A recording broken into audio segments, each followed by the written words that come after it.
Hi, this is my final visit to the home of Jane and Alan Francis, who are in the process of converting the space above their garage into a large bedroom. Now, all this in order that their daughter Tracy and her family can also come and share the family home.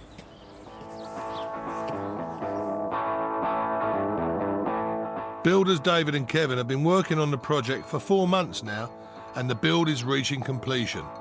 The block work is done, the roof is on, and today I'm going to help bridge the gap between the houses by making an entrance. Finish the render on the outside wall and fit the windows. But first, I thought I'd catch up with Jane and Tracy. Hi everyone, how are you? Morning. It's a beautiful day today. Lovely. Yep. And who's this? This is Steve, my husband. Hello Steve, the elusive husband, how are you? Yep. And this is my final visit to the house? Yep. Yeah. That's why I got the day off. I've got to meet you before you go. All right, well, just run me through again what's going on here, the process we're going through.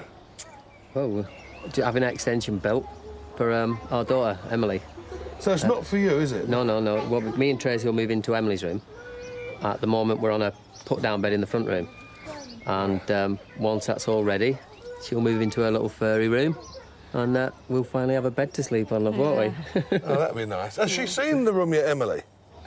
She has been in up the ladder and had a little look round and that, and had a little look in there and that, yeah. Has she got any plans for it, like the decoration and what she wants in there? Yeah. Fairies. Fairies.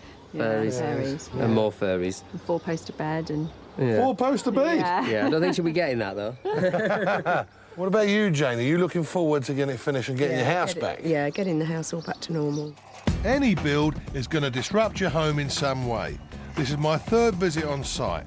When I first arrived, the builders David and Kevin had dug out the foundations, which is always a messy job. I lent a hand with the first part of the blockwork wall. By my 2nd visit, the joists were in place and David and I worked on laying the floor and also made a start on the roof. I'm excited by the progress that's been made and can't wait to get started today. But it'd be nice to have your house back and be all clear and clean, wouldn't it? Yeah. It will. Yeah. So I'm here for the day. Shall I see what I can do to go and speed them up? Yes. Yeah. Get them on their way a bit quicker. Yeah. Yeah. And I'm going to give them a bit of a hard time. Is that all right? Yeah. Yes, that's for sure. Things never change. I'll catch you later. Okay. See you later.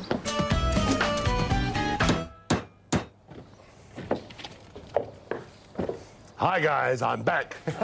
You're all right. You're all right, son. You're all right. Now, what are you up to?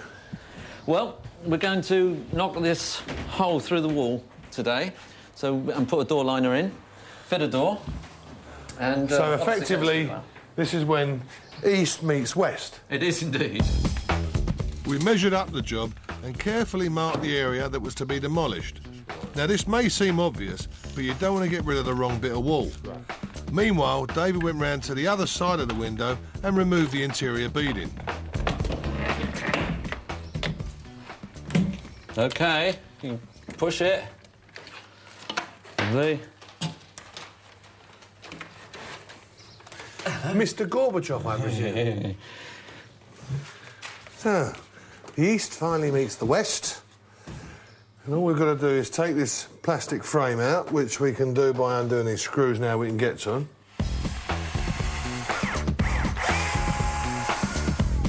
To make life a bit easier for us, to assist us in getting this frame out, we're going to drill out these great big raw plugs.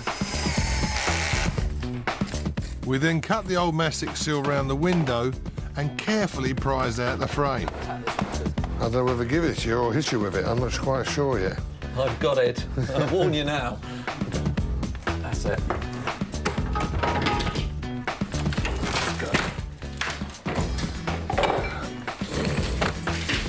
What's he going to say to me? You've been framed. It's dripping. It's full of water. You know what it is? It's them incontinent pants. They don't work, you know. I've tried it. I tried the incontinent pants, the big slipper. None of it works. Well, after I dried off, we took out the old sill, chased out the plaster and removed the window ledge. Right, now... Oh, yes. Outside, now the dusty, dirty part. This is where we've got to cut this out with an angle grinder and it makes loads and loads of dust. So you must be properly and suitably attired. Goggles and a proper mask. I'm going in, Carruthers. Well, it's a dirty job, but someone has to do it. If you're working on a double skin wall, be sure to cut only one skin at a time.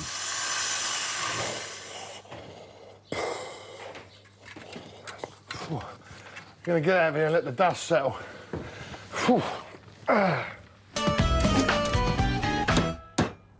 When building your extension, it's always important to take care choosing your building materials.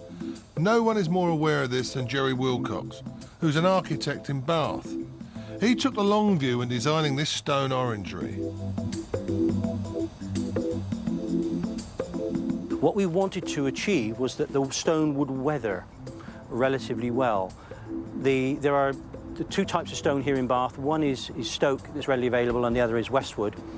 And in this particular case, we use the Westwood quarry because the stone is a little more porous, tends to take up the atmospheric grime, for want of a better term, and so therefore weathers down better, as indeed this has. In fact, you can already see the start of the weathering, and it's starting to get that patina over it, which is now blending much more with the original one. It just works, and I think a stone orangery just looks so solid. It looks as though it's, certainly after a few years of weathering, it looks as though it's been there a long, long time, and it looks part of the house. Quarries like this one at Dalting have supplied stone to architects like Jerry for centuries, but the material itself's even older.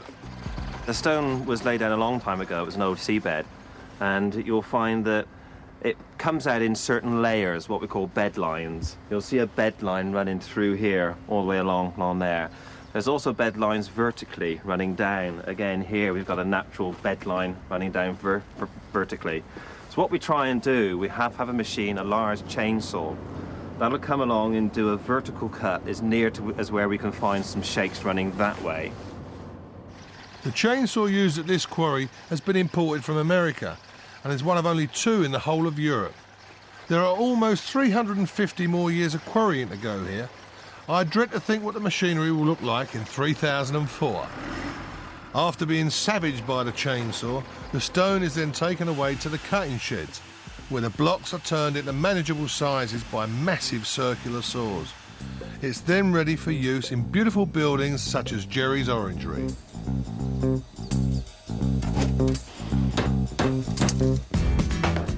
Back at our build, things were going well. I left Kevin working inside, opening up the entrance to the extension, while David and I set to work on rendering the outside. We first fitted the beading using some of the render mix. Right, that's the bead set. There's one already set up there. It's very important that you take your time and get these perfectly level, because they're going to be your guides when you put the render coat on. And always remember, outside you use stainless steel beads, inside you use galvanised beads.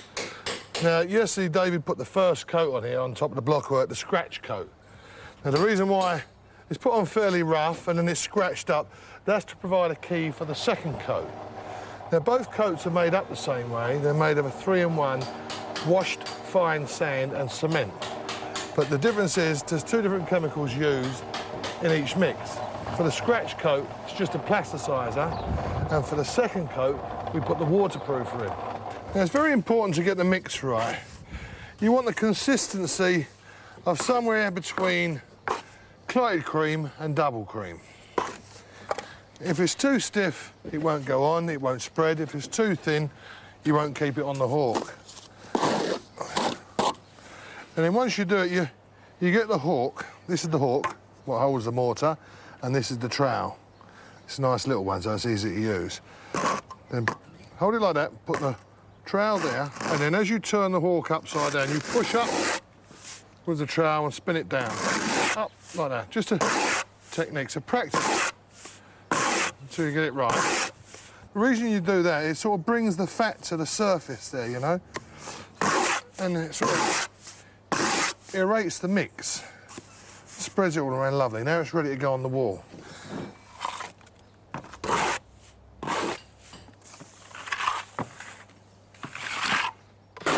You always start at the top, the sides and the top, and then you fill in between. So I've worked my way across the top, now I'm going to start filling in. And then the tip is once you've got a spoonful on your trowel, put the hawk up against the wall under where you're working, and it will catch any droppings that come off.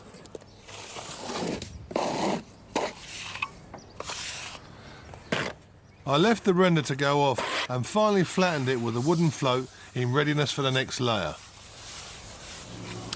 Rendering on top of blockwork is perfect for extensions if you're going to match in with something which has already been rendered.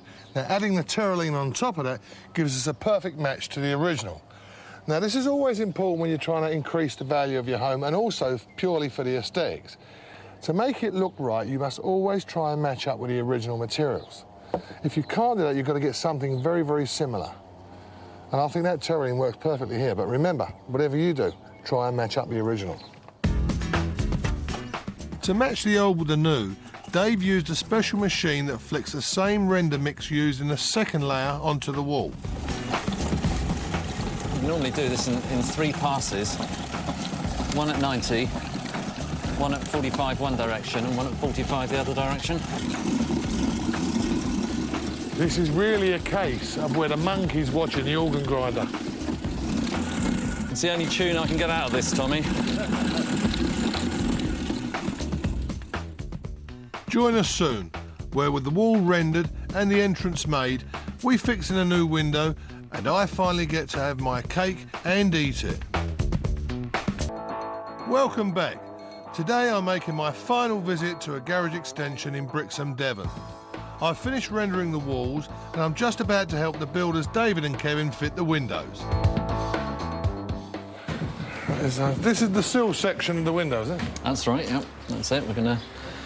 I must admit, I'm not a great lover of plastic windows. I know they match in with the existing, but I prefer to use a renewable source of building material, you know, like properly managed timber. Yeah, well, like you say, they fit in with what we're doing, so... Yeah, they match the rest of the house, huh? We drilled through the sill, held it in place with the frame fixing, and sealed it in position. Oh, I bet you done cookery at school. There's a bit of a meringue. A bit of a meringue? You want to try eating it? It'll probably taste the same as my cooking as well. And I'm going to run a bead along here just to stop any water coming back up behind the window. Oh, yeah, yeah. Right. If we swap round, if you go that end... The heavy end. We get the bottom in and over it. Very good. OK. Now we need to plumb this in, and I'll put a pencil mark on the wall. Yeah? Well, if you hold it, I can just drill straight through onto that. Oh, you are impatient, but I'll put a pencil mark just in case, so we've got a guide. Now, Tommy was the last one to use this spirit level, I'll have you know. Outside. That's not from me, that's from that machine, that spraying machine you was walking about with. That's only because it got in the way of you. Do one more on the inside so I can see what I'm doing. Now, the reason I've put 2 lines on there, one either side of the frame, with the level to make sure it's plumb, is so that when we start drilling through this, if it does move, we've got the pencil mark to make sure we keep it in line. We use more fixings to hold the frame in position. We use 2 either side of the frame and 2 at the bottom. You don't put fixings into the top because of the lintel. Always make sure the frame remains plumb. This drill bit is bent.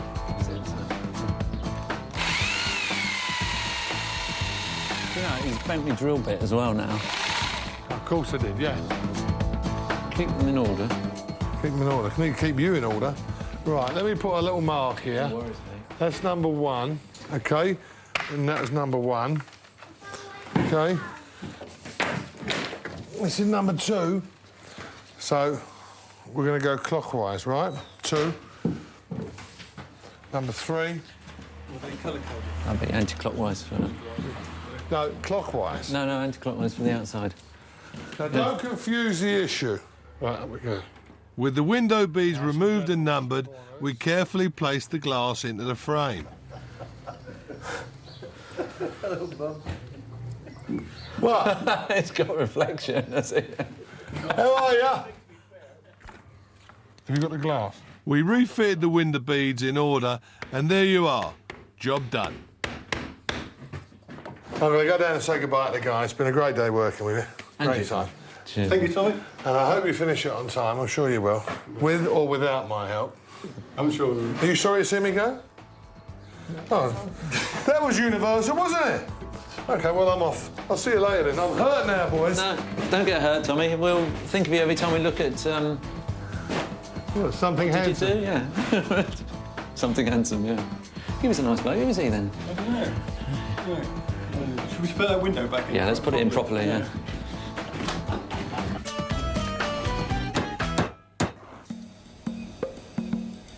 Now for an extension to inspire the younger generation. When Shauna Cummins left university, her parents suggested it would be cheaper to build onto the side of their house rather than for her to buy a new home. And this granny annex was the result. We don't call it a granny annex because I'm not a granny. Young person's annex. Oh, fair enough. It used to be just a garage with a flat roof that was an extension some years ago. So you had two-storied house with then a funny one-storey bit on the side. So by going up above, continue the roof line all the way along and still keep the garage as a double garage downstairs, but just make everything look a lot more symmetrical. The architect drew up some original plans and then we sort of put in ideas about things we wanted. She came up with lovely ideas like following the round windows that are found in the main house, following them into the extension, and then just took it from there, got a builder and Jan built it for us. It's very important when you build an extension not to make it look like an extension. There are so many extensions that are done and they've used the wrong type of brick or the wrong type of render or roof tiles that unfortunately will forever look like an extension, where we try to make it look like it's always been there and it's existing. Reclaimed tiles were used to match the roof, and it took 4 different attempts to find the right render for the outside. But the results speak for themselves, as do the views. The windows were built to make the most of the views, so we put the corner window in to be able to look up the valley, and then you can sit in the bay window and watch the world go by, watch the weather fronts coming in, see when you've got rain in 10 minutes. During the build period of 7 months, the main bone of contention between Shauna and Jan happened in the bathroom. The bath in the original quote was to fit a normal standard bathroom, but Shauna really wanted this row-top bath, which is very nice, but it did involve strengthening the floor. I told you I was right about the bath. It was worth having. It was worth having, but a lot of hard work was put into it. Also building extra strength into the floor to carry that kind of weight. Well, that's why I made you check it before I got in it. So, a new open-plan living room with kitchen area, bedroom and bathroom, all with fantastic views, and all for less than what a one-bedroom flat would have cost to buy in the Exeter area. But getting results like this requires a good understanding. Make sure you get a builder that you feel you can talk to, because then the relationship will work both ways and they'll tell you what's going on and you can ask questions. And because Jan and I built up such a good relationship, probably got him to do things that weren't really in the contract, like building shelving units and stuff. But it made it a lot easier with him telling me exactly what was going on, so I knew if there was any problems or any delays. So pick your builder well and go for it.